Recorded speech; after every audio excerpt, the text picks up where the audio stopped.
2013 was an exciting year for the PlayStation brand. The PlayStation 3 generation was ending with a bang, including games like Grand Theft Auto 5 and The Last of Us. The PlayStation 4 was also launched, which later would turn out to be one of the most successful gaming consoles of all time. And although the PlayStation Vita was failing after a year out on the market, Sony was still supporting the handheld with AAA quality exclusives. There was still hope for the Vita to revitalize. With the lackluster sales on the Vita, Sony really needed a hit game to sell the system. The Vita severely lacked first-person shooters. Resistance Burning Skies and Call of Duty Black Ops Declassified were available, but both games were rushed and lacking in quality. If you're interested, I have a Black Ops Declassified Retrospective linked in the description. Luckily, Guerrilla Cambridge were working on a Killzone game made ground up for the PlayStation Vita. Let's take a look at Killzone Mercenary.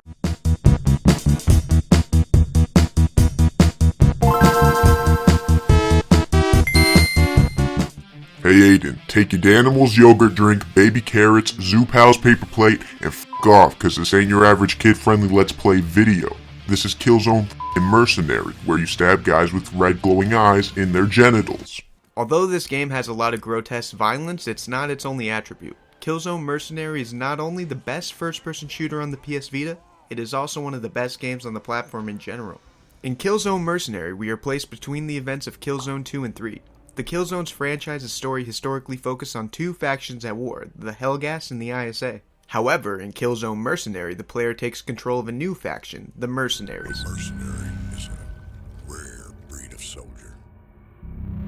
We work in the shadows. We do the things their own forces could never do. We never cared who is right or wrong. Our loyalty is to the job.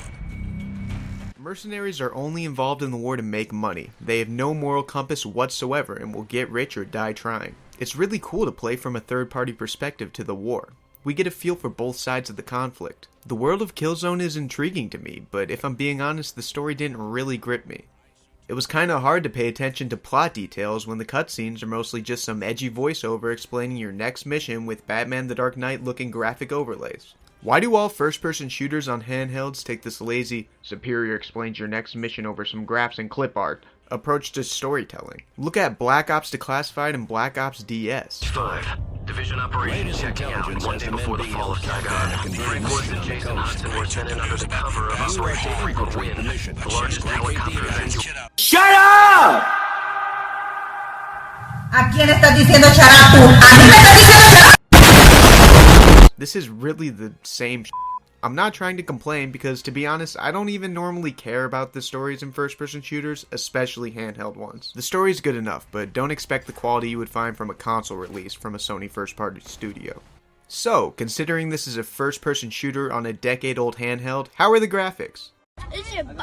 Killzone Mercenary is the best looking game on PS Vita. It runs on the Killzone PS3 engine, and you can tell. The graphics are indistinguishable from a PS3 game, especially on the small PS Vita screen. Bonus points if you have the fat Vita with the OLED screen. This game is just stunning. I'd say it even compares to shooters like Doom and Wolfenstein on the Nintendo Switch, which launched 5 years after the Vita. The only game that even rivals this level of graphical detail on the handheld is Uncharted Golden Abyss. The lighting bounces off the walls, the set pieces look straight out of the PS3 generation, and the gunfire flashes with impressive effects. I'm even a fan of the art style of the Killzone universe. A lot of people complain about the Killzone franchise, stating the games look gray and lifeless, but I disagree. I love the design of the Helghast army. You can't tell me the Helghast aren't icons to the PlayStation brand, especially the PS3 generation. The Helghast glowing eyes are iconic, and I find Killzone's world very visually interesting. It makes me want to dive into the other games of the series to just explore more in the universe.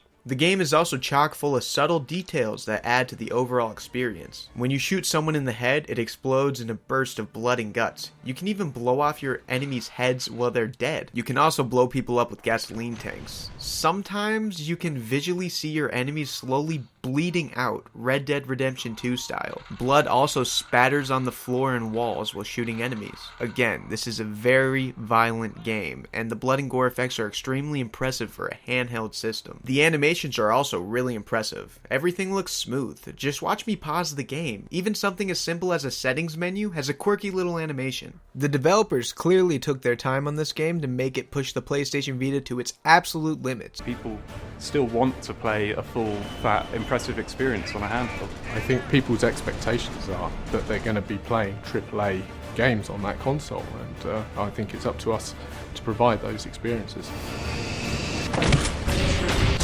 Okay, so we all know the game looks very cash money swag, but how does it play? I wouldn't quite say the game plays as smooth as butter. Maybe it plays as smooth as milk or a hearty yogurt. Really, you can insert whichever dairy product seasons your hot dish. First-person shooters on the Vita will never be perfect to me due to the tiny Vita analog sticks and the lack of buttons like L3, R3, and back triggers. However, Killzone Mercenary makes the best of what it's given. The game is the best controlling FPS on the system, in my opinion. It feels like a more tankish yet precise version of Black Ops Declassified's controls. Pressing up on the D-pad will pull up a waypoint to your next objective, and I loved that feature. My biggest pet peeves in games is getting lost. I hate wandering around aimlessly not knowing where to go. There is too much of an emphasis on touch controls for my liking. I'd rather just press a button to knife rather than perform the touchscreen maneuvers every single time. I must admit, the knifing touchscreen swiping is cool at first, but it grew tiresome. Sprinting is delegated to the circle button. This makes sprinting while using the right analog stick much harder. I wish there was an auto sprint option like in Black Ops Declassified.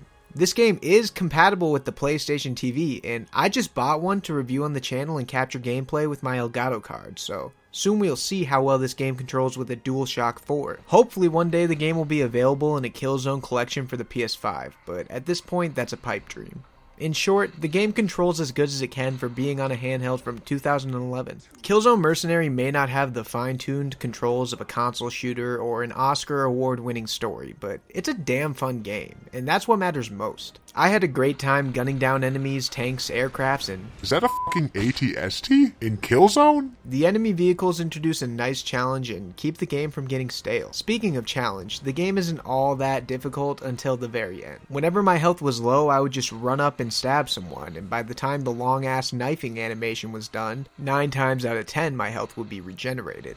This didn't always work, especially in the later levels, but it's an easy way to get through the game with a low death count. There is a decent sized arsenal of weapons here. The snipers are excellent. It's super satisfying to blow off an enemy's head with one precisely aimed sniper shot. You zoom in your scope with the back touchscreen, and this works surprisingly well. Admittedly, we have seen this done on shooters for the Vita in the past, but it works really good here. Also, you can use a shotgun for a secondary, and thank God. I love when games do this, because I do enjoy using a shotgun, but it's a nightmare trying to complete a level with no long-range weapons. You get money for doing everything in Killzone Mercenary. Completing missions, killing enemies, almost anything you do, you get paid for. Weapons, grenades, stuns, and Vanguard systems are bought through the crates located sporadically throughout the levels. Vanguard systems are special equipment that run on a cooldown timer. These are kinda similar to kill streaks or specialists from the Call of Duty series. I really liked this shield that protected me from enemy fire but would disappear if I was firing my weapon, and this drone that would static shock nearby enemies. You can also just pick a Vanguard system that blows shit up if that's more your style. There's a lot of options here. The Vanguard systems shake up the gameplay and help keep the combat interesting.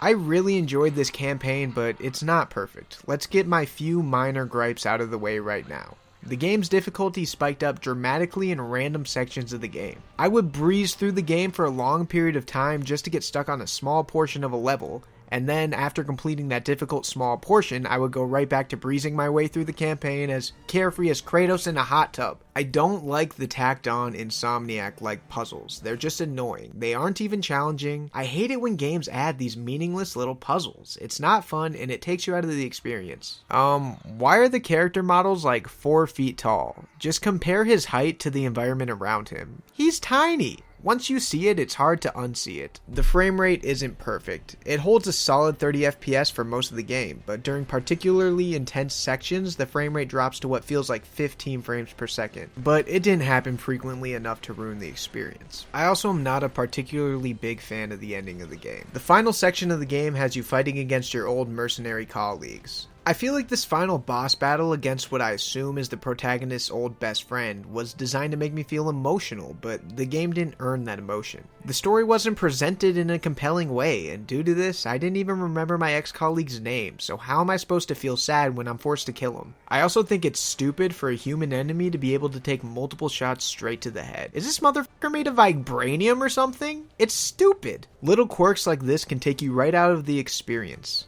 Despite these few minor gripes, I did really love the campaign. It's still worth your time and money.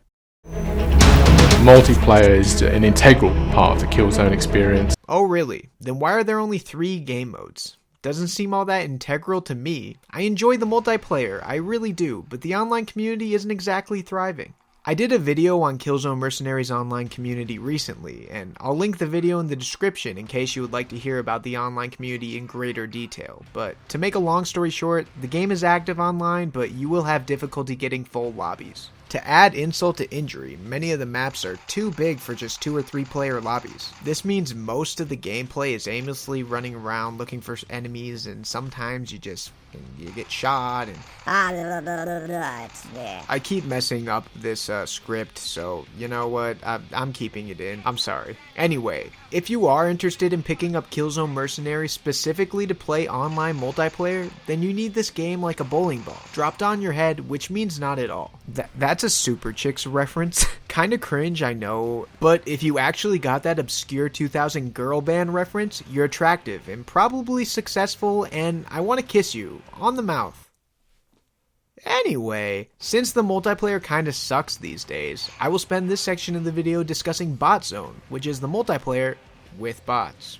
I believe this is the best way to experience Killzone Mercenary's multiplayer, but unfortunately, you'll have to fork out a few extra bucks on the PSN store for this feature. I find it really scummy of Sony for charging players for a feature as standard as bots in a multiplayer game, especially considering this is a handheld shooter. This means Sony knew the players would not always have an internet connection, so the demand for bots will be higher. This is likely the reason they decided to charge for it. I bought it anyways because I'm a Sony pony and I wanted to review the multiplayer for this video. BotZone offers only 2 of the 3 online multiplayer game modes. This is pretty disappointing considering it's a paid feature, but let's continue. The 2 game modes included are Mercenary Warfare and Guerrilla Warfare.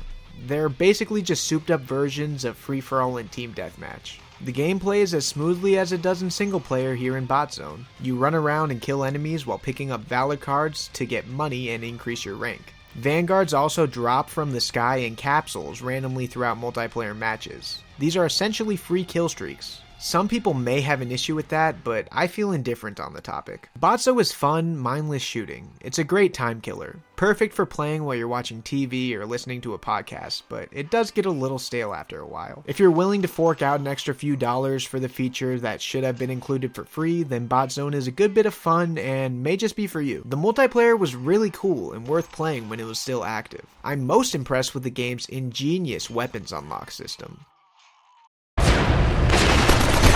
One of the most important things for me, and I think is quite new within any first-person game, is the ability to take your character between single-player and multiplayer environments. Things that you have earned and unlocked in a single-player game will carry over into multiplayer as soon as you go in there, and you can use those things so you're not at that disadvantage of fighting against somebody who's got all the kit unlocked. And also it's very important when people are in an offline state that they can play the single player and then continue to develop. Even if they don't currently have a Wi-Fi connection available, they can pick up and play single player, and everything they do is still contributing for their loadouts, and they're still contributing to their overall value. The currency you earn in the campaign can also be used for unlocks in the multiplayer and vice versa. This is super innovative and I loved this feature. It's really cool to unlock a weapon in the single player and have it ready for you when you hop onto multiplayer. This means players who don't want to put a whole lot of time into multiplayer can still have a variety of weapons to use on their loadouts, keeping the game from becoming too monotonous. In conclusion, the online is no longer the reason why you buy Killzone Mercenary, but it was good for its time, and BotZone is still a nice way to get that fun multiplayer gameplay. So time for the big question. Is Killzone Mercenary still worth picking up? Dude, this game has the fucking Call of Duty Ghost slide mechanics. You bet your sweet arts it's worth picking up.